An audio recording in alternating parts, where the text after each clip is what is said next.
संत रामपाल जी महाराज एक ऐसे महान संत जिन्होंने अपनी सतभक्ति, तत्व ज्ञान, करुणा और सेवा के बल पर समाज में नई मिसाल कायम की है। संत रामपाल जी महाराज की अगुवाई में उनके सभी सतलोक आश्रमों से समाज कल्याण के अद्भुत कार्यों ने समाज को सुनहरे भविष्य की एक नई उम्मीद दिखाई है। संत रामपाल जी महाराज से नाम दीक्षा लेने के बाद लाखों लोगों की लाइलाज बीमारियां जैसे कैंसर, एड्स आदि ठीक हुई। संत जी के ज्ञान से प्रेरित होकर उनके अनुयायियों ने लाखों यूनिट रक्तदान किया। संत जी ने लाखों बहन बेटियों का दहेज मुक्त विवाह करवाया।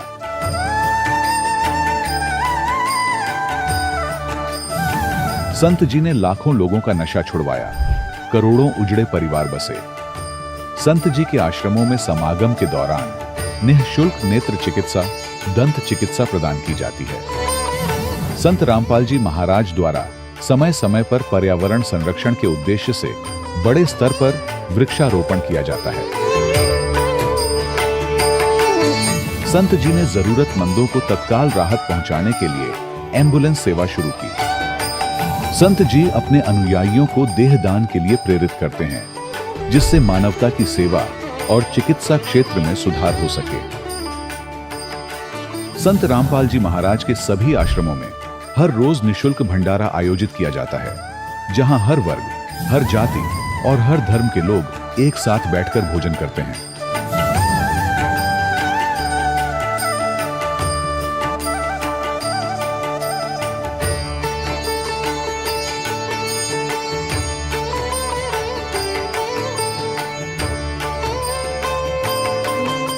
संत रामपाल जी महाराज की अन्नपूर्णा मुहिम ने गरीब और बेसहारा लोगों के जीवन में एक नई ऊर्जा और उम्मीद को जन्म दिया है। घर घर खाद्य सामग्री और जरूरी मदद पहुंचाकर संत रामपाल जी महाराज ने लोगों को दुख और मजबूरी से लड़ने की ताकत प्रदान की है।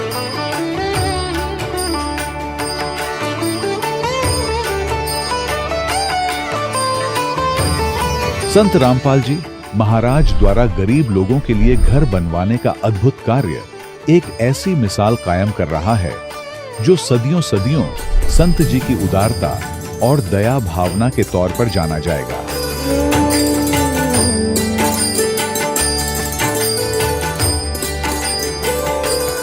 संत रामपाल जी महाराज के आश्रम में हजारों बुजुर्गों को सम्मान और प्यार के साथ जीवन जीने का अवसर मिलता है। उनके खाने, रहने और स्वास्थ्य की पूरी जिम्मेदारी संत रामपाल जी महाराज उठाते हैं। अनाथ बच्चों के लिए संत रामपाल जी महाराज के सभी आश्रम किसी वरदान से कम नहीं। यहाँ उन्हें शिक्षा, संस्कार और भविष्य के लिए बेहतर अवसर प्रदान किए जाते हैं। चाहे बाढ़ हो, भूकंप या महामारी, संत रामपाल जी महाराज और उनके अनुयायी हमेशा ही जरूरतमंदों के लिए सबसे आगे खड़े रहते हैं।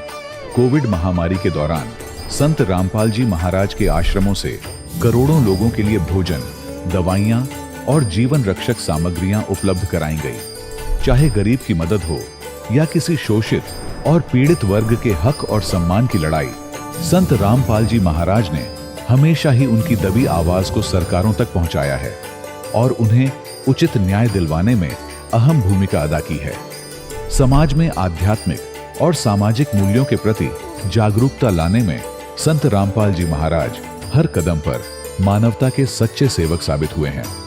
संत रामपाल जी महाराज का जीवन हमें सिखाता है कि सच्ची सेवा वही है जो निस्वार्थ भाव से की जाए। आइए हम भी इस महान सेवा के कार्य में इस महान संत से जुड़ें और संत रामपाल जी महाराज से नाम दीक्षा लेकर अपने जीवन को धन्य बनाएं।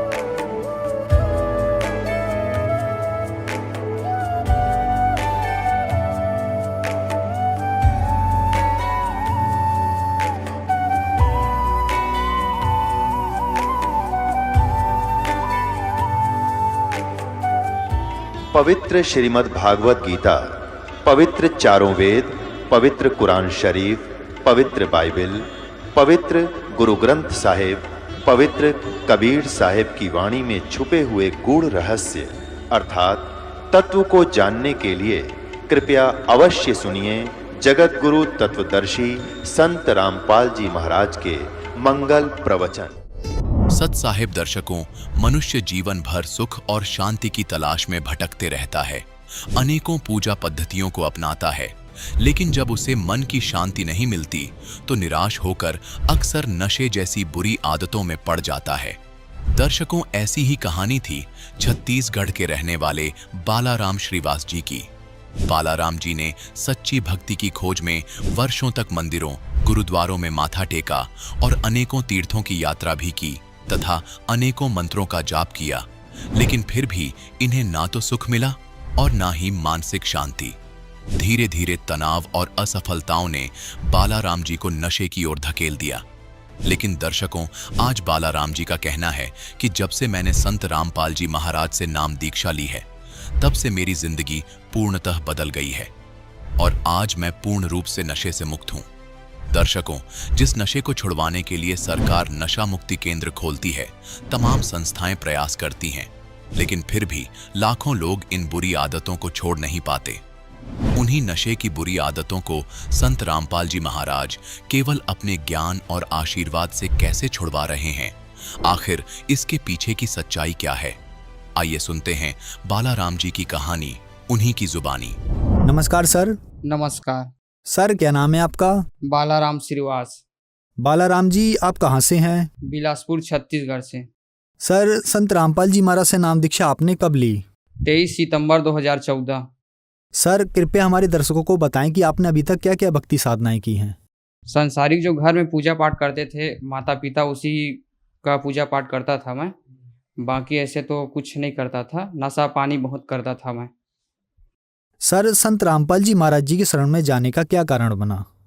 मेरा कारण ये बना कि मैं कंपनी में काम करता था रायपुर में, तो एक भगत रहता था वहाँ, उसका नाम है दुर्गेश दास, कवर्धा जिला से है। वो बताता था मेरे को, रात में आता था ड्यूटी से तो 11 बजे मेरे को उठा देता था कि बालाराम तुम कहाँ पास हो, ऐसे करके। तो मेरे को उठा देता तो समझाता था, ज्ञान समझाता था कि अरे गुरु जी आए हैं, वहाँ संत रामपाल जी महाराज हैं, उनका ज्ञान सुनो और उसी के मार्ग में चलो, ये सब छोड़ो, ये कंपनी में जुड़े हुए सब बेकार है, फालतू का चीज़ है, ऐसे करके बोलते थे मेरे को। उसके बाद मैं घर आया, वहाँ कंपनी को छोड़ दिया, घर आया। घर आने के बाद वहाँ जाने के लिए तैयार हो गया। जाने के लिए तैयार हुआ तो उसके बाद मैं यहाँ घर आया तो भूल गया सब, यही नशा पानी में भूल गया। उसके बाद मेरा एक्सीडेंट हो गया था। फिर उसके बाद एक्सीडेंट हुआ तो फिर मेरे को ये लगा कि अब नहीं, बाकी अब ज़्यादा लेट नहीं करना है, अब संत रामपाल जी महाराज के शरण में जाना है। तो मैं वैसी ही हालत में, मेरे को 3 दिन हुआ था एक्सीडेंट में, कुछ खा भी नहीं पा रहा था। वैसी ही हालत में मैं सतलोक आश्रम में चला गया। उसके बाद मैं वहाँ गया तो मेरे को सब जितना लगा था, दांत वगैरह सब वो ठीक हो गया। मेरा यहाँ फटा था वो ठीक हो गया। यहाँ आने के बाद फिर परमात्मा की भक्ति करने लगा। संत रामपाल जी महाराज की फिर नाम दीक्षा लिया मैं।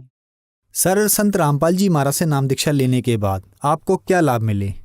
मेरे को पहला लाभ तो ये मिला कि मेरी पत्नी जो है, उनका इन्फेक्शन हो गया था, पूरा किडनी, गुर्दा, लीवर सब में, पूरा शरीर में इन्फेक्शन हो गया था।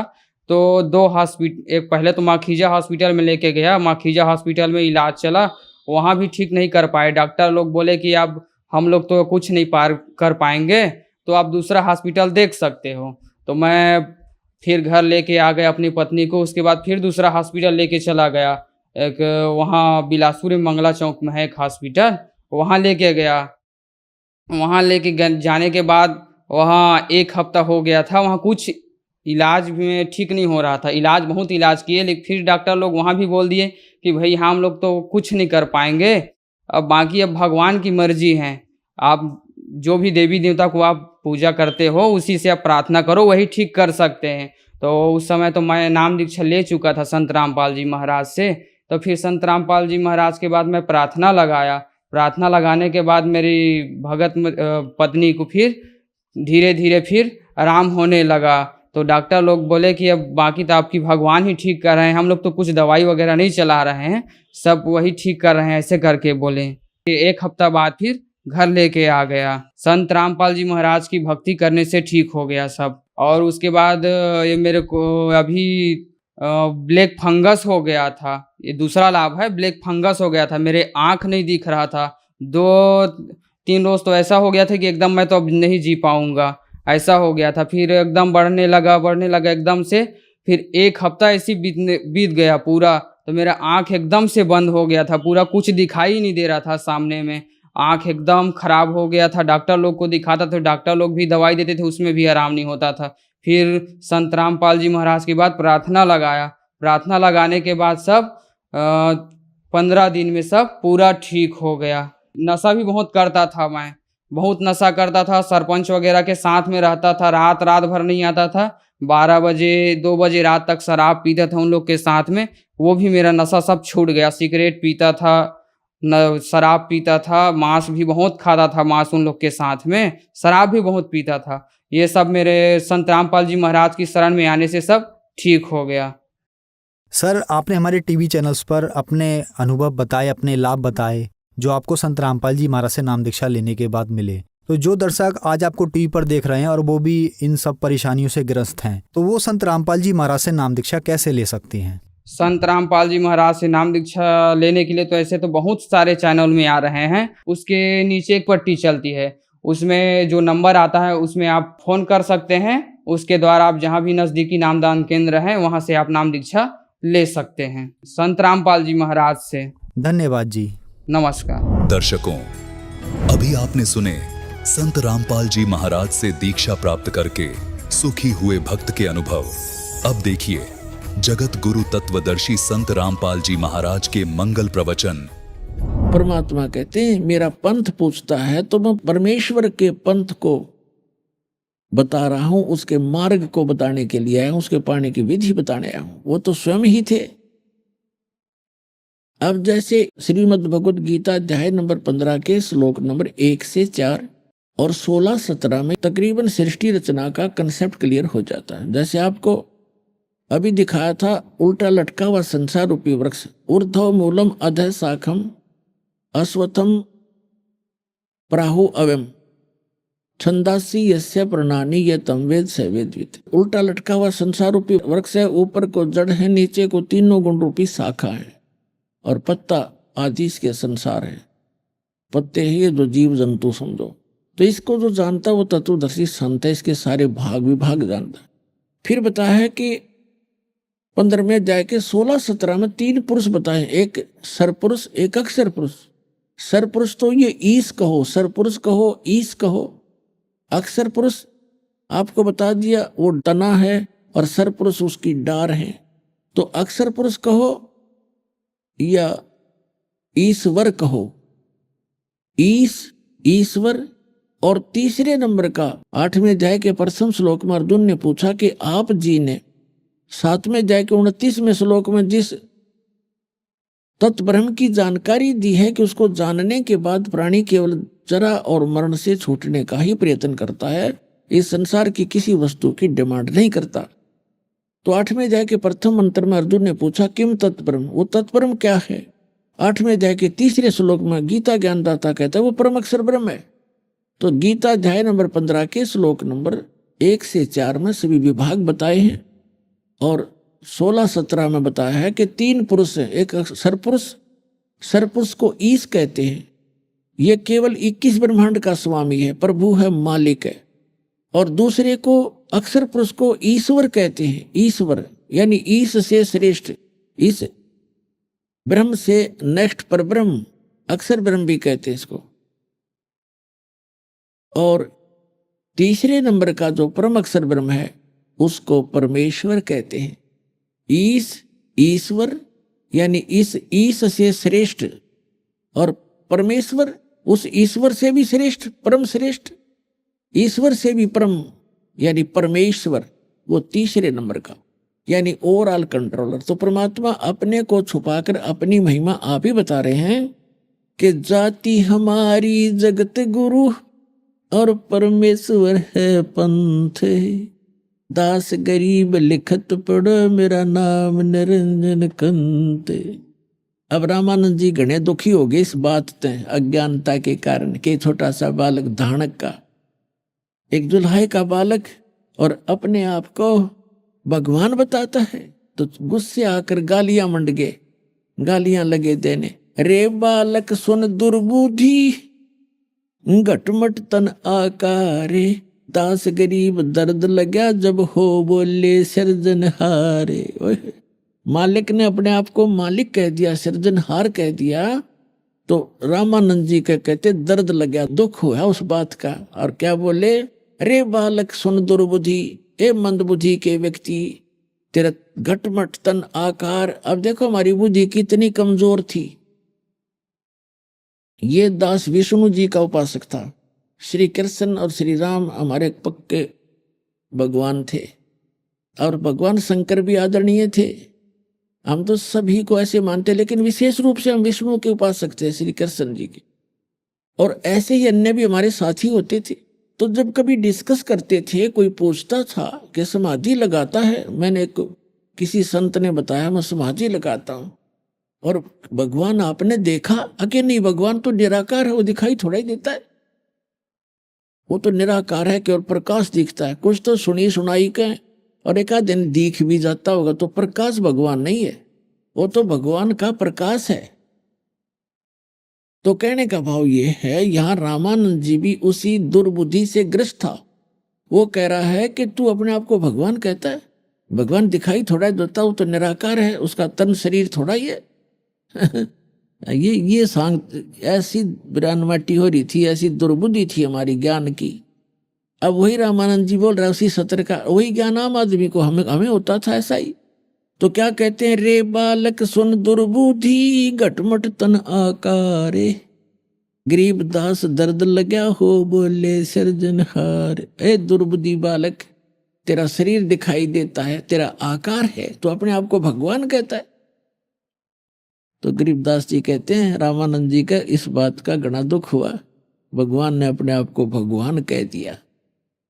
तुम मोमन के पालेवा जुल्हे के घर बासे, दास गरीब अज्ञान गति एता दृढ़ विश्वास। और कॉन्फिडेंस से बोल रहे भगवान कि तुम मोमन के पालवा, तो एक मुसलमान के घर तेरी परवरिश हो रही है, ऐसे कहते हैं ना, यानी बहुत अच्छी बुद्धि से संबोधित कर रहे रामानंद जी, ये जानकर कि तू एक धानक और मुसलमान के घर में तू पल रहा है, और तेरा जुल्हाई के घर निवास है, और अपने आप को तू भगवान बताता है। तुम मोमिन के पालेवा, तेरा जुल्हे के घर बासे, दास गरीब अज्ञान गति एता दृढ़ विश्वासे। मान बढ़ाई छोड़ करे बोलो बालक बैन। रामानंद जी कहे हैं कि सीधी बात कर, अभिमान त्याग, तू अभिमान ना करे कि अपने आप को भगवान बता रहा है। मान बढ़ाई छोड़ करे बोलो बालक बैन, दास गरीब अदम मुखी एता तुम गट फैन। तरक तलु से बोलते रामानंद सुरज्ञाने, दास गरीब को जाते हैं आखिर नीच निदान। अब रामानंद जी कह रहे हैं कि तेरी जात का पता नहीं, कुजात तेरा पता नहीं तो किसका है, तू पढ़ा पाया था उसको नीरू को, और अपने आप को हैं तू कुजात है ना, नीच, इसलिए अब छोटा मुंह बड़ी बात कर रहा है। तर्क तलु से बोलते रामानंद सुरज्ञाने, दास गरीब कुजात है आखिर नीच निदान। ये शब्द रामानंद जी कह रहे हैं कि आखिर ना तो नीच जात का, इसलिए छोटा मुंह बड़ी बात बकवास कर रहा है, अपने आप को भगवान कह रहा है। परख नरक तो को नहीं तू नीच कुलीन कुजात, दास गरीब अकल बिना तैजे कही क्या बात। बिना दिमाग के तने यह बात क्या कह दी, अपने आप को भगवान कह रहा है। रामानंद जी का तो घना गुस्सा हो गया ना इस बात का। अब परमात्मा क्या कहते हैं, हाय हाय, मैं के बदन खुलासे करे सुन स्वामी परवीने। यानी गुरुजी धमका रहे हैं, गालियां दे रहे हैं। और एक सुयोग्य शिष्य की भूमिका करते हुए भगवान हाथ जोड़कर खड़े हैं ऐसे, और क्या कहते हैं, अंदर से खुशी है। गुरुजी डांट मार रहे हैं, और जो निकम्मा शिष्य होगा गुरुजी धमकाओगे तो दुख मानता है, और सुयोग्य शिष्य होगा कि गुरुजी तो हमारे हित के लिए ही खुरकाते धमकाते हैं, हमें दिखाने के लिए। हालांकि गुरुजी गलत धमका रहे थे, गलत खुरका रहे थे, भगवान ही थे वो तो, फिर भी एक सुयोग्य शिष्य की भूमिका करते हुए कहते हैं, मैं के बदन खुला से कह रे सुन स्वामी परवीन, दास गरीब मनी मरे मैं आजिज अधीन। मैं आपका आजीज हूँ, आपका नौकर हूँ, आपके अधीन हूँ, मेरा अहंकार नहीं है। और फिर क्या बताते हैं, ए स्वामी सृष्टा में और सृष्टि हमारे तीरे, दास गरीब अधर बसू मैं अवगत सत कबीर।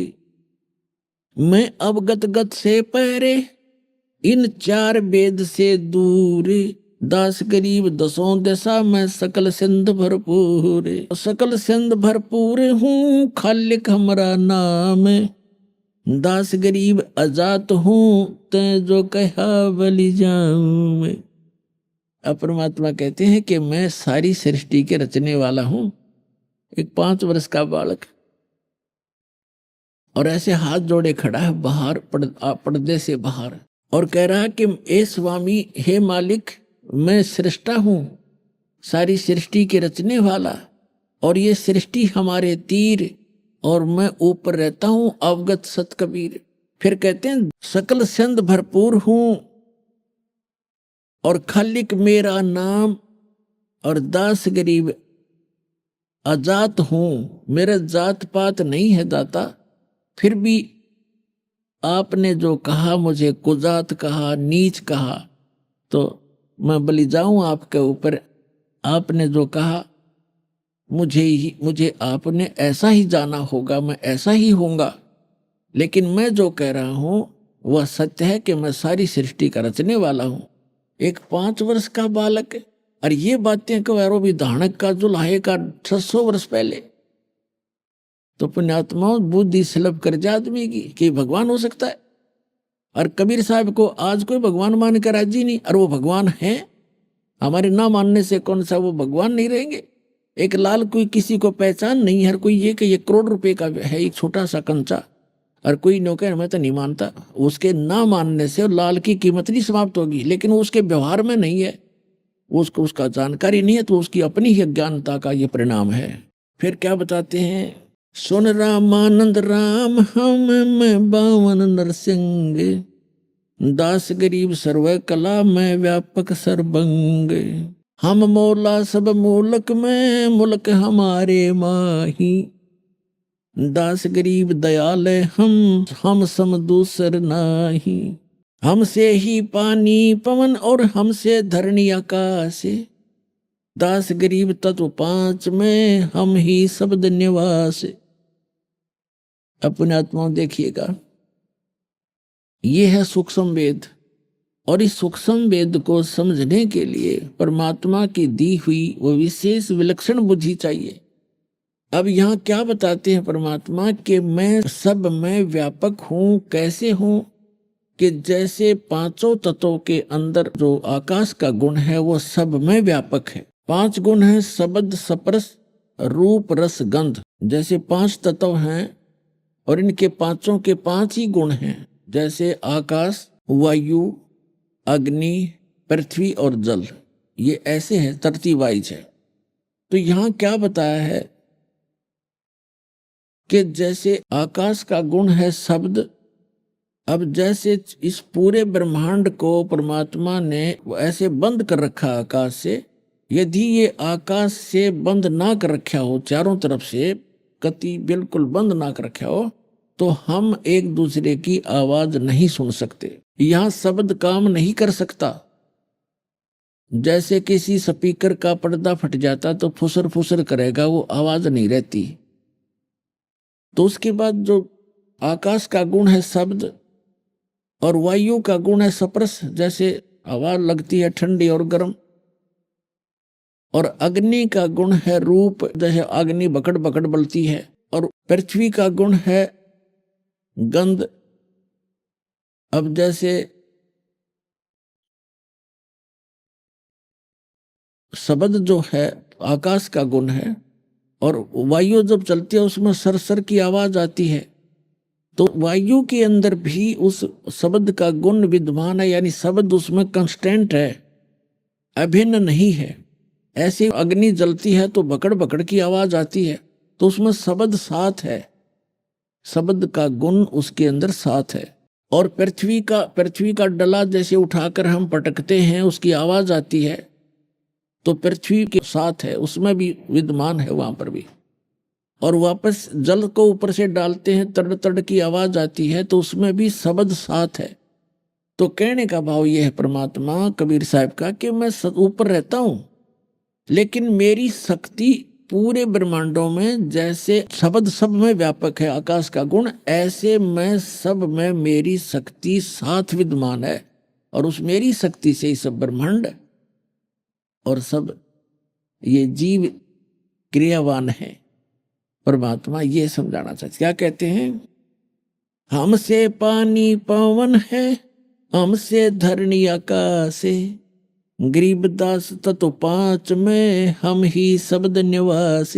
जैसे पांचों तत्वों के अंदर शब्द कांस्टेंट है, साथ है, अभिन्न है, ऐसे मैं रहता ऊपर हूं, मेरी शक्ति सब में विद्यमान है। वो बिल्कुल भी किसी कोई प्राणी या कोई कण मेरी शक्ति से बचा नहीं है। अब रामानंद जी ने सोचा कि ये बालक बात तो बड़ी बड़ी कर रहा है, इसको थोड़ी सी बाद में बात करूंगा, अपनी पूजा कर लेता हूं जो शेष रहती थी। रामानंद जी क्या करते थे, पर्दा लगा ही रखा था। परमात्मा को कहा कि बैठा दो इस बालक को, यहीं बैठ जा 5-10 मिनट, मैं अपनी थोड़ी पूजा कर लेता हूं, फिर इससे बात करूंगा बाहर आकर के। अब उसने अपनी पूजा क्या करता था रामानंद जी, एक भगवान विष्णु का सालग्राम बना रखा था मूर्ति पत्थर की, और वो सभी जितने उनके शिष्य थे वो मूर्ति की पूजा करते थे, सालग्राम की पूजा करते थे। भगवान विष्णु के सभी कपड़े मूर्ति के उतारते थे और मुकुट भी रख देते थे आदर से। एक माला जो गले में होती थी, एक तुलसी के मनिये की कंठी बोलते, वो भी डालते थे, तो सभी उतार दी जाती थी। फिर भगवान को स्नान किया जाता है, तो वो मानसिक पूजा करता था। उस पत्थर की मूर्ति अवश्य रखी थी उसने, लेकिन वो मानसिक सेवा किया करता था, जैसे कल्पना करता था, जैसे एक वैसे करते हैं। एक तो सौपन होता है, वो तो मानसिक समझो, एक वैसे प्रैक्टिकल करते हैं, मूर्ति को स्नान कराते हैं, सोच कपड़े पहनाते हैं, ऐसे। तो वो मानसिक सेवा किया करता था कि मानसिक पूजा का ज्यादा लाभ होता है। तो वो क्या करता था, जैसे कल्पना करता था, प्रतिदिन का अभ्यास था कि जैसे नंगे पैरों गया गंगा पर, और गंगा से सौंपने की तरह कल्पना करा, गंगा का ऊपर से मटका भर के लाया रामानंद जी, वहां रखा, भगवान की मूर्ति उतारी कल्पना से, और उसको प्रात यानी अच्छे पात्र में रखा, नहाया, खूब साफ सुफ किए, उनके कपड़े धोकर सुखा दिए, और नए कपड़े जो धोकर सुखा रखे थे वो धोती बांध दी, ऊपर परमात्मा के जो है मुकुट रख दिया, तिलक चालक लगा दिया। उस दिन गलती से जो कंठी होती थी एक मनके की, जो भगवान का माला डालते हैं, और एक बैजंती माला भी काल्पनिक बनाते हैं, वो भी डालते हैं भगवान के गले में, बैजंती माला छोटी सी। तो उस दिन क्या हुआ, वो माला डालनी भूल गया, मुकुट रख दिया, तिलक लगा दिया, सब कपड़े पहना दिए। अब मुकुट अगर माला नहीं डाली गले में तो पूजा अधूरी, तो पूजा खंडित, इनकम्प्लीट रहेगी। और उस दिन मुकुट रखने के बाद मुकुट उतारा नहीं जाता, मुकुट उतार दिया तो पूजा खंडित। अब रामानंद जी ने सोचा, कल्पना से आगे पर्दा लगा है, कोई मूर्ति सामने है नहीं, केवल मन से सोच विचार कर रहा है कि मुकुट के ऊपर से माला डालनी चाहिए, जैसे सौपन होता है। वह माला मुकुट में फंस गई, मुकुट नीचे से चौड़ा था, आगे नहीं जा सकी। तो रामानंद जी बड़े चिंतित हुए, माला हाथ में लिए जैसे कल्पना कर रहे हैं, हाथ में लेकर चिंतित हैं और कोस रहे हैं अपने आप को कि आज मेरे से कौन सी गलती बन गई। अपने जीवन में प्रथम बार आज मेरी पूजा खंडित हुई है। हे भगवान, मुझसे कौन सी गलती बन गई, आज मेरा क्या होगा। आजीवन मैंने इतनी सतर्कता से साधना की, आज मेरा कौन सा पाप आगे अड़ गया। तो परमात्मा कबीर जी बाहर खड़े कह रहे हैं कि ए स्वामी जी, इस माला की गांठ खोल लो, धागे की गांठ खोल लो, गांठ खोल के फिर गले में डाल के फिर गांठ लगा दो। ये मुकुट उतारना नहीं पड़ेगा आपको। अब रामानंद जी की तो बुद्धि सिर घूम गया कि ना कोई सामने मूर्ति है, मैं केवल मन से सोच कल्पना कर रहा हूं, सोच रहा हूं, आगे पर्दा लगा है और ये बालक बाहर से मेरे मन की बात बता रहा है। अपुण्यात्माओं, ब्राह्मण सोए जो ब्रह्म पहचाने, ब्राह्मण पंडित उसको कहते जो भगवान पहचान ले और लोक लाज ने तोड़ कर एक लवा धर दे। अब देखो पुण्यात्माओं, जिनको भगवान पाना है वो लोक लाज नहीं करते, संसार को नहीं देखते। जैसे मीराबाई ने संसार नहीं देखा, रविदास जी को गुरु बना करके अपनी भक्ति स्टार्ट की थी। वो ठाकुरों की लड़की थी, ठाकुर लोग छुआछात को बहुत मानते थे, लेकिन मीराबाई ने नहीं देखा। इसी प्रकार रामानंद जी ब्राह्मण और जुल्हाई जाति से तो अपना कपड़ा भी नहीं छूने देते थे। इतनी लोक लाज, इतना प्रभुता बनी हुई थी। 1400 शिष्य ऋषि और पूरे विख्यात महापुरुष थे। और धानक के बच्चे को अगर स्पर्श करना चाहे तो ये समझ लो सामाजिक मौत थी रामानंद की। समाज से वो कति रिजेक्ट हो जाना था, उससे ब्राह्मण लोग बात नहीं करना था। लेकिन सामने भगवान खड़ा था। कहते स्वामी गुंडी खोल कर जब माला गल डारे, गरीबदास इस भजन को जान सके करतारे।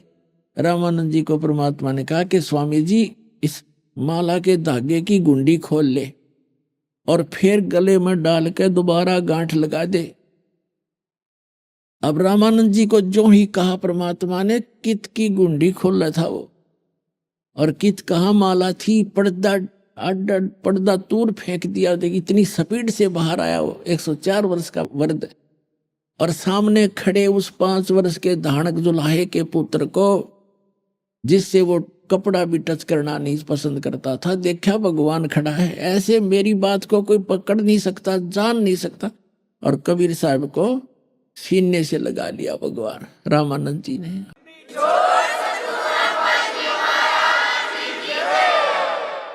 कहते हैं वक्त पड़े सौदा करे और बाढ़ में पड़ो यू ज्ञान। सामने भगवान खड़ा जिसके लिए भटक रहा है, 104 साल खो दिए, घर त्याग दिया, और आज भगवान सामने खड़ा, फिर वो समाज ने देखेगा तो धिक्कार ऐसे भगत को और ऐसी भक्ति को, वो भगत नहीं है। अब रामानंद जी ने जो ही परमात्मा को ऐसे सीने से लगा तो ऐसा शरीर भगवान का जैसे रुई होती है।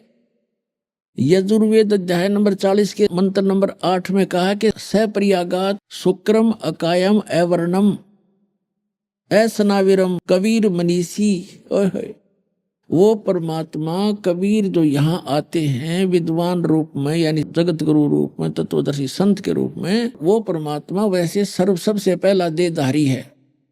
और उसका शरीर शुक्रम अकायम है। उसका शुक्रम माने माता पिता के बीज से बना हुआ, वो शुक्र से बना हुआ हमारे जैसा 5 तत्व का शरीर नहीं है जो माता पिता के बीज से बनता है। तो कहते हैं वो शुक्रम कायम ऐसा नाविरम, उसके शरीर में नाड़ी नहीं है, हार्ड होड नहीं है उसके अंदर। तो वो ऐसा शरीर है भगवान का। इसलिए परमात्मा कहते हैं मैं विधेयी हूं। धर्मदास जी ने कहा था, हे परमात्मा आपके शरीर दिखाई देता है और आप अपने आप को विधेयी कहते हो। तो भगवान ने कहा था कि नरक परख कर देख धर्मदास, तुम सा तन नहीं मोर, मेरा तन तुम्हारे जैसा नहीं है, इसलिए मैं विलक्षण देही है मेरी, इसलिए मैं विधेय हूं।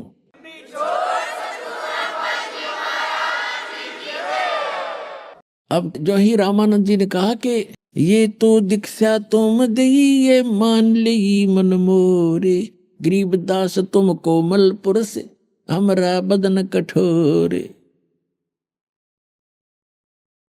क्या बताते हैं कि आपने, क्योंकि बुद्धिमान थे, विद्वान थे, ब्राह्मण थे, संकेत समझ गए कि मेरी फड़क निकाल दी, मेरे मन का जो बंक था, मेरी जो मरोड़ थी, जो मेरे अंदर अहंकार था, वो मेरा चकनाचूर करना था इस परमात्मा ने। तो ये समझ गया कि जो ते शिक्षा मुझ दी वो मान ली मन मोर। कि रामानंद जी समझ गए कि ये जुल्हा रूप में प्रगट भगवान, और मेरे अंदर अभिमान भरा था जाति और मजहब का, मेरा वो अहंकार मिटाने के लिए आज इसने ये लीला की है कि कहते जो शिक्षा तुमने मुझे दी मान ली मन मोर। मैं समझ गया कि आपने मेरे लिए मेरी आप मरोड़ काट दी, क्योंकि सीने से एक धानक के बालक को लगा रखा है, सारा ब्राह्मण समाज बैठा और थू थू कर रहे हैं, ये बुढ़ापे में इसका क्या दिमाग चल गया रामानंद जी का, एक धानक के बालक को सीने का लगा रहा। लेकिन वो ब्राह्मण था, उसने ब्रह्म पहचान लिया, वो भगवान पहचान लिया कि तो भगवान खड़ा है। तो बाढ़ में जाओ संसार एक तरफ, या तो संसार भी साथ आ जाएगा, ना तो वो अपना राज्य, अपना भगवान, जो वस्तु चाहिए थी वो मिल गई। तो अब रामानंद जी कहते हैं जो दीक्षा तुम मोहे दी मान ली मनोर। अरे गरीबदास तुम कोमल पुरुष, आपका तो शरीर रुई जैसा है और हमरा बदन कठोर। फिर क्या बताते हैं, मन की पूजा तुम लखी, ये मुकुट माल परवेश, गरीबदास गति कौन लख, तेरा कौन वर्ण को बेखे।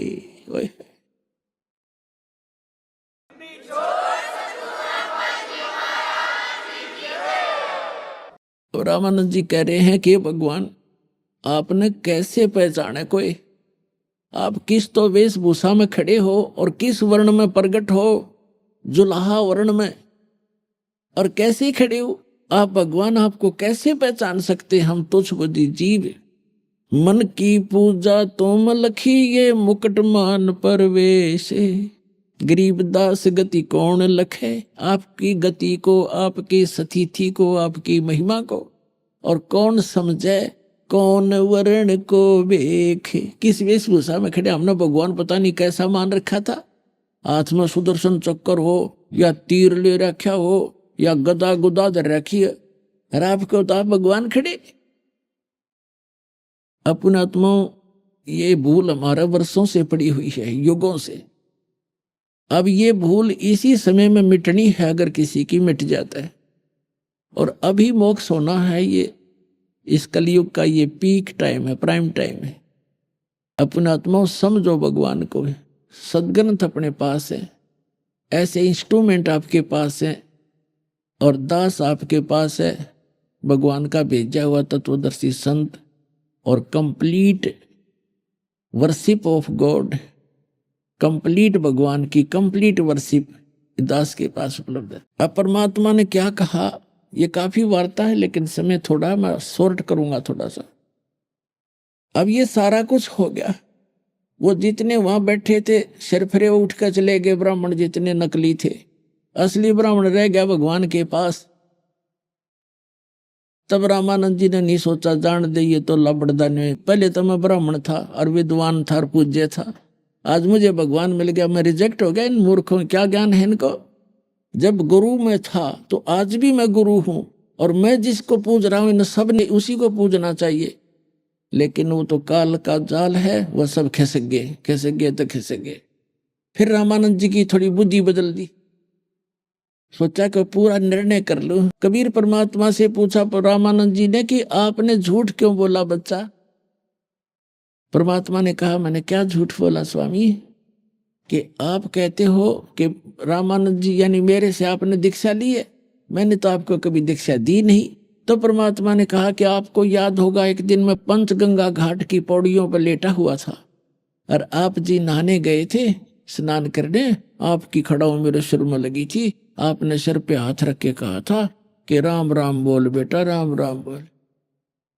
तो रामानंद जी बोले भाई वो तो 2.5 वर्ष का बालक होगा, और 2.5 वर्ष के बालक का और 5 वर्ष के बच्चे का डबल डिफरेंस हो जाता है शरीर का, बॉडी का। तो वो तो 5 वर्ष का बालक था भाई, यह बात मेरे दची नहीं। तो परमात्मा ने क्या किया, वहां एक नौकर की, सेवक की चारपाई थी बाहर झोंपड़ी से, रामानंद जी के सेवक की। तो परमात्मा एक रूप में 5 वर्ष के बालक में तो सामने खड़े हैं, और एक दूसरा रूप बना के उस चारपाई के ऊपर लेट गए खटिया पर। कहा कि देखो स्वामी जी, ऐसा था, मैं ऐसा था ना। अब जो ही रामानंद जी ने देखा, 2.5 वर्ष का बालक इधर और 5 वर्ष का सामने, 6 बार इधर देखा और 6 बार इधर, आंखें मलमल कर देखा। तो परमात्मा ने सोचा इस बुढ़े की बुद्धि अब सेट हो को ना। वहां से उठे परमात्मा और उस 5 वर्ष के बालक में 2.5 वर्ष का बालक आकर उसके सामने समा गया। तब रामानंद की बुद्धि ठिकाने आई। फिर भी नहीं बोला कि बच्चा मैं तो कंठी भी देता हूं, कंठी। परमात्मा निकाल के दिखाई कि देख यार ये कंठी। अभी आपने सुने संत रामपाल जी महाराज के मंगल प्रवचन। आइए अब सुनते हैं संत रामपाल जी महाराज से नाम दीक्षा लेकर सतभक्ति करके अद्भुत लाभ प्राप्त करने वाले अनुयायी के विचार। दर्शकों, आजकल कई पंथ परमात्मा प्राप्ति का दावा करते हैं और भोले भाले साधक उनकी बातों में आकर अपने अनमोल मानव जीवन को व्यर्थ कर देते हैं। एक ऐसी ही कहानी है बिहार के निवासी हरिवंश जी की, जो परमात्मा प्राप्ति के लिए कई पंथों में गए। इन्होंने 24 वर्षों तक निरंकारी पंथ में पूरी श्रद्धा के साथ प्रचारक की सेवा भी की और लगभग 12,000 लोगों को निरंकारी पंथ से जोड़ा। लेकिन फिर भी इन्हें बीमारियों ने घेर लिया। हरिवंश जी की जिंदगी तब बदली जब उन्हें संत रामपाल जी महाराज द्वारा लिखित पुस्तक ज्ञान गंगा प्राप्त हुई। आखिर ज्ञान गंगा पुस्तक में ऐसे कौन से राज संत रामपाल जी महाराज ने उजागर किए, जिसे पढ़कर लोग संत रामपाल जी महाराज के आश्रम में खींचे चले आते हैं। आइए जानते हैं इसके पीछे की सच्चाई क्या है। सुनते हैं हरिवंश जी की कहानी उन्हीं की जुबानी। नमस्कार सर। नमस्कार सर, क्या नाम है आपका? हरिवंश राय मधुकर। सर, आप कहाँ से आए हैं? हम बिहार वैशाली जिले से कटहरा ग्राम से आए। सर, आप क्या काम करते हैं? हम तो ऐसे कलाकार थे। आकाशवाणी पटना रेडियो स्टेशन से लोकगीत गाते थे, दूरदर्शन से भी हम लोकगीत गाते रहे हैं। अभी इन दिनों हम अध्यात्म से जुड़ गए, तब से ही हम गाना बजाना छोड़ दिया। सर, संत रामपाल जी महाराज जी से नाम दीक्षा लेने से पहले आप क्या भक्ति साधना करते थे? हम अध्यात्म से जुड़े हुए थे और प्रभु परमात्मा के पाने की चेष्टा से, लगन से मैं कई मत पथ में गया, जहाँ हमको इस जिज्ञासा से गए कि हमको प्रभु परमात्मा की जानकारी होगी। और इस कारण से मैंने रामानंद स्वामी के पथ में, वो देहात में चलने वाले बचन वंश कबीर पंथी में और आर्य समाज में, या वो बाल जोगेश्वर जी में, सतपाल जी में, ठाकुर अनुकूल चंद जी के सत्संग में और प्रजापिता ब्रह्मा कुमारी के सत्संग में, कई स्थानों पर हम लगभग 13 मिशन में घूमे परमात्मा के दर्शन के लिए। लेकिन कहीं से हमें कुछ प्राप्ति नहीं हुआ। कोई तो आंख बंद करने को कह दिया, कोई कहा ध्यान लगाओ, कोई कहा कर्म नेवली करो, कोई कुंडलियां जागृत करने को कह दिया, किसी ने कहा कि वो नाक के ऊपर दोनों दृष्टि जमा करके देखो, भगवान का दर्शन होगा। बहुत हम परेशान में पड़ गए। देखा कि हर जगह वही बात है, ठगी की बात हो रही है। तब हमें कान में एक शब्द मिला, निरंकारी मिशन का। जो निरंकारी मिशन 1992 में बहुत कम जत्थे में था, और उस समय जब हमारे ध्यान में आया निरंकारी मिशन, तो उसमें हमने जाकर के ज्वाइन किया। ज्वाइन करने के बाद में हमें जो ज्ञान दिया गया, कहा गया कि यहाँ प्रभु परमात्मा का दर्शन होता है। और इसी जिज्ञासा से हम उनके पास जाकर के बैठ गए। पहले तो उन्होंने 5 प्रण कराया और कहा कि ये 5 प्रण के बाद प्रकृति का वो नाम गिनाया, सूरज चांद सितारे ये सब भगवान नहीं है, और ये तन मन धन सब परमात्मा का है। और उसके बाद उन्होंने परमात्मा का दर्शन बताया। कहा कि धरती से आसमान तक जो ये खलिया जगह देख रहे हो, ये खाली जगह है, इसी को निरंकार कहते हैं। यही तो निरंकार है, यही ब्रह्म है। और इसको जो जान जाता है वो ब्रह्मन हो जाता है। ब्रह्म जानाति ब्रह्मना, ये जो वेद में लिखा हुआ है, शास्त्र में लिखा यही है। गीता में भी कहा गया है कि ये इसको कोई औजार नहीं काट सकता। बताओ खलिया को कौन काटेगा, ये बम इसको कौन मारेगा, ये किसी तरह से नाश नहीं होता है। यही परमात्मा है। और इसी को मैं सच्चा मान करके इसकी भक्ति करने लगा। और सन 1992 में मैंने 27/12/92 को ज्ञान लिया था और 24 साल तक इस भक्ति में लगा रहा। इस दौरान में मैंने अपने संपूर्ण वैशाली जिले में लगभग 24 ज्ञान केंद्र खोला और ज्ञान प्रचारक हमारे साथ होते थे और मैं प्रचार का काम करता था पूरे बिहार में। कटिहार, वो ठाकुरगंज, पूर्णिया, वो सहरसा, मधेपुरा, गंगटोक और सिक्किम, करसियांग, नेपाल के देशों में भी हम जनकपुर और शबैला, वो धनुखा, ये और शिवनगर, परसा जिला, मलंगमा, सरलाही जिला, इन सब क्षेत्रों में मैं जाकर के काफ़ी इसका प्रचार किया और लगभग 18 सत्संग तो अपने वैशाली जिला में बनाए। लगभग 10 से 12 हज़ार लोगों को मैंने प्रभावित करके उनको इस ज्ञान से जोड़ा। सर, अभी आपने बताया कि आपने 24 ज्ञान केंद्र खोले, तो सर आपने किस पंथ के 24 ज्ञान केंद्र खोले थे? हमने 10 से 12 हज़ार लोगों को ये ज्ञान से प्रभावित करके निरंकारी मिशन के संस्था से जोड़ दिया। विगत 19 जून 2017 को मैं बड़ा सख्त बीमार पड़ गया। बीमार पड़ने का कारण हो गया मेरे पास डायबिटीज़ का बीमारी, जो 600 चीनी बराबर रहता था और उसके बाद ब्लड प्रेशर था, लीवर में सूजन था, किडनी में भी दाग था और पित्त की थैली में ये पथरी था 13 mm का, जो हमें बहुत कमज़ोर कर दिया था। डॉक्टर लोगों के पास हम गए, कहीं से हमको कोई इजाफा नहीं मिल पाया। मैंने 48,000 रुपया खर्च करके बाद और धराशायी हो गए थे, बिछावन से उठ नहीं पा रहे थे। उसी पर हम पड़े थे, 5.5 महीना हो गए। और जिस मिशन को हमने इतना लोगों को जोड़ कर लगभग 24 साल में 50 लाख रुपया मंडल को भेज दिया, प्रणामी का पैसा, लेकिन उनको खबर हुई, लेकिन कोई आदमी हमको देखने तक नहीं आया, खोजने तक नहीं आया कि कहाँ ये मधुकर जी पड़ा है। जबकि उस मिशन में हम एक मुखी के पद पर थे और गुरगद्दी पर बैठ कर के 3-3 घंटा प्रवचन करते थे और लोगों को प्रभावित करते थे और ज्ञान दिलवा करके उसको उनसे जोड़ते थे। किसी ने नहीं देखा। इस क्रम में मैं दूर दूर जगहों पर जा कर के और सत्संग प्रवचन किया करता था। गुरगद्दी पर हमको बैठाया जाता था, वहाँ से हम अध्यात्म प्रवचन करते थे, गीता से, रामायण से, कुरान से, पुराण से, वेदों से, शास्त्रों से कह करके लोगों को प्रभावित करते थे। कभी कभी इतने जिज्ञासुओं का भीड़ हो जाता था कि नमस्कार करने में लाइन बन जाती थी और बड़ी भीड़ हो जाती थी। तब हमारे दोनों पैर पर अलग अलग दोनों पैर को करके दायां बायां, एक पर बहनें और एक पर भाइयों का लाइन लगता था और सभी लोग सर पटक करके हमारे चरणों पर नमस्कार करते थे। और उसी में लोग ये जिज्ञासा करते थे कि बाबूजी जरा माथे पर हाथ रख दो, और मैं माथे पर हाथ रख देता था। जरा धौना में, पीठी में दर्द हो रहा है, इस पर जरा हाथ कर दो, ये बच्चे को जो आशीर्वाद दे दो, ये बड़ा बीमार रहता है। ये सब काम हमें करना पड़ता था और उसको करते थे। सर, आपने बताया कि आप निरंकारी मिशन की गद्दी पे बैठते थे, निरंकारी पंथ से जुड़े थे, आप प्रवचन करते थे स्वयं, और फिर आप संत रामपाल जी महाराज जी की शरण में आ गए। सर, आपको क्या ऐसा लगा? निरंकारी मिशन में तो बहुत सारे लोग ने हमारे दुख को मेरे कहने पर जाना, लेकिन उसमें मेरा कोई इलाज नहीं हो सका। और वहाँ तो बड़ी बड़ी औषधालय भी खुली हुई है, क्या क्या है, लेकिन हमको कोई सहारा कहीं से कुछ नहीं मिला। और डॉक्टरों से परेशान होकर के हम बिल्कुल निराश हो गए थे और धाराशायी होकर के बेड पर पड़े हुए थे। 5.5 महीना हम लगातार बेड पर ही पड़े रहे, जहाँ पैसे के अभाव में दवा भी नहीं खा पाते थे और हमें खाना भी नहीं खाने का इच्छा होता था।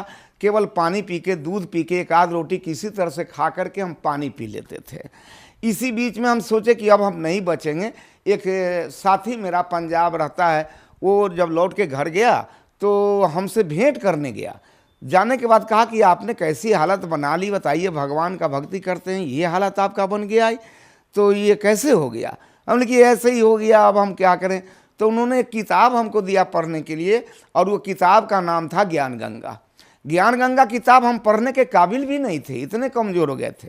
मैंने कहा कि हम किताब तो नहीं पढ़ सकते, ज़रा तुम ही पढ़ के सुनाओ तो अच्छा रहेगा। तो वो 3 रोज आकर के हमको किताब का कहीं कहीं का कोई चैप्टर पढ़ के सुनाया। हमको बहुत अच्छा लगा। अब किसी की किडनी खराब है और उनका डॉक्टर इनकार कर रहा है, कहता है 4 लाख रुपए लगेंगे, और वो बताना कि नहीं मेरा किडनी ठीक हो गया सतगुरु रामपाल जी की कृपा से। किसी का लीवर खराब है, किसी के स्तन में घाव है, ममाद निकल रहा है, परेशान है, किसी के पेट में दर्द है, लगता है कोई भीतर दांत काट रहा है, ऐसे ऐसे बहुत सारे रिपोर्ट आए। तो मुझे पहले तो धीरे धीरे इस पर विश्वास होने लगा। हमने सोचा कि अब मैं क्या करूं, हम भी अब वहाँ कुछ फ़ोन करके पता करना चाहते हैं। तो उन्होंने कहा कि पता है इसका? तो हाँ फ़ोन नंबर है। हमने कहा कि रुक जाओ, आज रात में हम सतगुरु रामपाल जी महाराज से हम बात करेंगे, तब हम कल आपको कुछ बताएंगे। ऐसा सोचकर मैं रात में 9 बजे खाना उना खा करके जब सोने गए तो हम तो कुछ जानते नहीं थे, हम तो केवल इनका नाम सुनते थे और किताब में फ़ोटो देखा था। इन्हीं के फ़ोटो को हमने कहा सतगुरु रामपाल जी महाराज की जय, रामपाल जी महाराज की जय 5 बार यही जयकारा लगा करके हम हाथ जोड़ करके प्रार्थना किया कि हे सतगुरु रामपाल जी महाराज, आपकी बहुत सारी प्रशंसा इस किताब के अंदर मैंने सुनी है। बहुत सारे लोगों का बीमारी भी ख़त्म हो गया है, मेरी भी बीमारी ख़त्म करो और मुझे भी ठीक कर दो। अगर ऐसा कर दोगे तो शेष जीवन जो मेरा बचेगा ये हम आपके चरणों में बिताएंगे, आपके चरणों में भक्तों की सेवा करके अपना जीवन बिताएंगे। और ऐसा करिए कि मैं बहुत दुखी हो गया हूँ, अगर ठीक करना है तो आज रात में आकर के आज रात भर में ही हमको ठीक कर दीजिए। 2, 4, 10 रोज लगाइएगा तब इस चीज़ को हम नहीं मानेंगे। ऐसा प्रण करके हम सो गए। कई दिन नींद भी नहीं आ रही थी, उस दिन नींद भी बहुत अच्छा पड़ा। 3:30 बजे भोर की बात है, ये सतगुरु रामपाल जी महाराज वहाँ पहुँच गए। सादा पैजामा, हाफ कुर्ता, गमछा रखे हुए और कुर्ते का रंग थोड़ा हल्का गेरुआ रंग का पहने हुए, हाफ कमीज, और कुर्सी खींच करके उसी जगह बैठ गए। कुर्सी के खींचने का आवाज़ हमको कान में मिला और तब आवाज़ सुन करके हमारी आँख खुल गई। हम देखते हैं कि अरे कुर्सी कौन खींचा। देखते हैं कि सामने में सतगुरु रामपाल जी महाराज बैठे हैं, जैसे वो बैठते हैं उसी तरह से एक पैर पर दूसरा पैर रख करके दोनों हाथ एक साथ करके लगता है जैसे कोई मंत्र कर रहे हो या कुछ कर रहे हो, बैठे हुए हैं। मैंने सोचा कि मैं स्वप्न देख रहा हूँ कि वास्तव में जागृत अवस्था में हूँ, यह समझ में नहीं आया और मैं उनके चरणों में जाकर के नमस्कार किया। फिर उन्होंने पूछा बड़े प्यार से कि बेटे क्यों बुलाए हो हमको? हमने कहा कि दास तो सब 9 बजे रात में ही सब बात आपके चरणों में रख के सो गया है, आप तो अंतर्जामी भी हैं, आप यहाँ आ भी गए, अब हमसे क्या पूछ रहे हैं कि क्या बोला? तो नहीं, तुम ये बोला कि हमको ठीक करना है तो रात भर में ठीक कर दीजिए और नहीं तो 2-4 रोज में करेंगे तो हम नहीं मानेंगे। हम कि जी सरकार ऐसा तो दास बोला है, अब मरता क्या ना करता, बीमारी को तो लाजिम है अच्छा होने का, इसी तत्परता में हम आपके सामने ऐसा बोला है, हो सकता है गलती ही हो गई है, तो आप पिता तुल्य हैं, पिता है ही, आप हमारे माफ़ी करके और हमको ठीक कर दीजिए। हम तो फिर भी यही कहेंगे। हंसने लगे, कहे कि बेटे तुम्हारे सर पर बहुत सारे भार हैं, बहुत सारे बोझ लाद लिया तुम, ये बताओ तुम्हारे चरणों में कितने आदमी का सर गिरा है? हमने कहा इसकी कोई गिनती नहीं है, अनगिनत है। वो 50,000 लाखों लोग इस पर माथा पटके होंगे, इस चरण पर, इसका कोई ठिकाना नहीं है। अब बताओ इतने दिन का जटिल बीमारी तुम कहता रात भर में ठीक कर दो, ठीक तो हो जाओगे। तू नाम दीक्षा ले ले, भक्ति कर, मर्यादा में रह, तू ठीक हो जाएगा। और मेरे पास आ गया तो मैं कुछ होने वाला नहीं, घबराओ नहीं। और ये सब पूछ करके और हमको कहे कि जब ठीक है, जब ऐसी ही बात है तो फिर कल से तू ठीक हो जाओ। ऐसा कह के हमारे सतगुरु रामपाल जी महाराज जो आकर के हमको बताए और वहाँ से चले गए और ऊपर दक्षिण की दिशा में इस तरह से उड़ गए। बहुत देर तक हम खड़ा होकर देखते रह गए जब तक आंख से ओझल नहीं हुआ और दक्षिण दिशा की तरफ चले गए। मैं फिर चौकी पर बैठ गया, जो 6 महीना से उठ नहीं पा रहा था, खा नहीं पा रहा था, चहल टहल नहीं पा रहा था। मैंने अपने बाजू पर बाजू रख के अंदाज किया कि मेरी क्या हालत है, तो मैं अपने में बहुत दुरुस्ती पाया, ताकत पाया और हमको लगा कि कोई नई ताजगी आ गई। और मैं बिछावन पर से उठ करके सामने मेरा रोड है, उसी रोड पर चला गया और 4 किलोमीटर पैदल हम चले गए, घूम करके टहल के 4 किलोमीटर चले आए। मैंने गऊओं को बांध दिया पानी डाल करके और उसको बांध करके नादी पर खाने के लिए लगा दिए, अपना मुंह भी धो लिया और स्नान भी कर लिए। फिर पत्नी के पास आए तो हमने कहा कि तो देख करके बोली कि क्या कर रहे हैं आप? कहीं मुंह के भरे गिर जाओगे, तुम्हारा 6 महीना से बीमारी आदमी है, कौन सा नाटक कर रहे हैं? उनकी नाटक नहीं कर रहा हूँ, हमारे पास अभी सतगुरु रामपाल जी महाराज का दर्शन हुआ, वो आए थे और आकर के हमको ठीक होने का वरदान दे दिया कि कल से तुम ठीक रहोगे, इसलिए मैं आया हूँ। आज मुझे खाना बनाकर खिलाओ। तो कहा कि जो आदमी खाना नहीं खा रहे हैं, 3 महीना से खब्बे न करते हैं, कोई चीज़ खाना देते हैं तो बिगड़ जाते हैं, गुस्सा करते हैं, अभी खाना कैसे खा लीजिएगा? हमने खिलाओ ना, हमको बहुत भूख लगी है महाराज, हम खाना खाना चाहते हैं। वो खाना बनाने लग गई और हम उस दिन से प्रतिदिन कुछ न कुछ अच्छे ही होते जा रहे हैं, अच्छे ही होते जा रहे हैं। और ज्ञान लेने के बाद मैं बड़ा प्रसन्न हुआ। मेरे कलेजे में, ये पित्त के थैली में जो पत्थर था, वो पत्थर का दर्द कभी कभी हमको होता था। तो ट्रेन में हमको वो दर्द होने लगा। लौटने के बाद भी हमको खाने की इच्छा नहीं हो रही थी। हमको लगा कि फिर पहले जैसा बीमारी हो गया और ये दर्द हो गया। हमारे साथ के लोग बहुत खाने को प्रयास किया, हमने ये कुछ नहीं खाएंगे, मेरा तबीयत ठीक नहीं है। जब दिल्ली से बिहार जाने के क्रम में 5-6 स्टेशन जब आगे गाड़ी बढ़ गई कानपुर के लगभग, तो रात में एकाएक वो रामपाल जी महाराज सतगुरु फिर ट्रेन में आए और मैंने देखा कि वो आए। आने के बाद में लगता था कि वो किसी को खास व्यक्ति को खोज रहे हैं। आते आते मेरे बेड के पास चले आए। सीट पर मैंने खिड़की की तरफ सिर करके सोया हुआ था, चित्त पड़ा हुआ था। वो सीधे दोनों हाथ को इस तरह से बनाए हुए आए और मेरे कलेजे में दोनों हाथ को घुसेड़ दिया। जब हाथ इसमें घुसेड़ दिए तब हम देखते हैं कि नहीं, एक खुला मड़ई में हम पड़े हुए हैं, मेरा लाश पड़ा हुआ है और उसमें से हम निकल कर 2 हाथ की दूरी पर अलग बैठे हुए हैं और मेरे लाश में ये दोनों हाथ समा दिया। वैसा वैसा वहाँ 5-6 लाश और पड़ी हुई थी, जिसको देखकर यह प्रतीत होता था कि मेरे बाद इन सब लाशों का भी ऑपरेशन होगा। दोनों हाथ निकाल करके वो ये क्या कहते हैं, शकरकंद के कच्ची काटा हुआ जैसा, बहुत थाक जैसा, एक थाक निकाल करके इधर रख दिया, इधर से निकाल कर थाक इधर रख दिया और दोनों को खूब मलमल करके और उसमें से लार जैसा लस्सेदार उसमें से झाग निकाले, बोतल में पानी रखे हो तो बोतल से पानी रख के मलमल के और सबको साफ किया। जेब से रुमाल उजला निकाल करके सबको एक एक करके पोंछ को फिर थकिया करके पोंछ कर और मेरे कलेजे में बाएं साइड में फिर थकिया दिया। इधर वाला भी पोंछ कर दाहिना साइड में थकिया दिया और उंगली से ऐसा ऐसा ऐसा ऐसा करके मानो जैसे सिलाई कर दिया और सिलाई करके हाथ से इस तरह से पोंछ दिए तो वो घाव भी लगा, ख़त्म हो गया। सुबह में हम उठे, लोग पूछे कि मधुकर जी आप रात खाना नहीं खाए, आप कुछ खाओगे? हमने यहाँ खाएंगे, इच्छा है? हमने की बहुत इच्छा है। क्या खाओगे? हम जो खिला दो, भात खिला दो, दाल खिला दो, वो रोटी सब्जी खिला दो, चिवड़ा दही, जो खिलाओगे हम खाएंगे। लोग कहने लगे कि आप कोई चीज़ खाना नहीं चाहते थे, अभी सब कुछ खाना चाह रहे हैं, ये कैसे हो गया?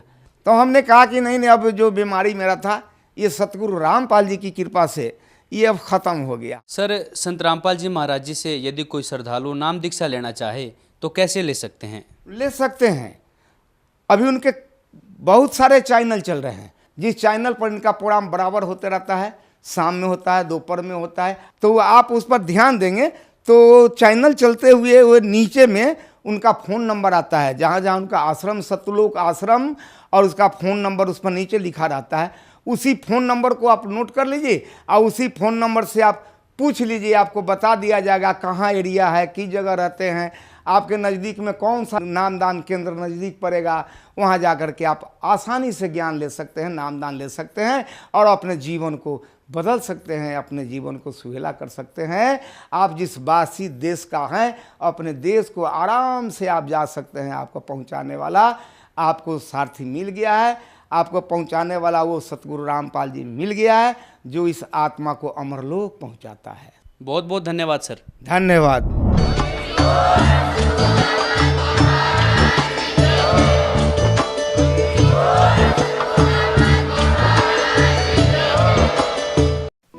आप सुन रहे थे जगत गुरु तत्वदर्शी संत रामपाल जी महाराज के मंगल प्रवचन। अधिक जानकारी के लिए संपर्क करें।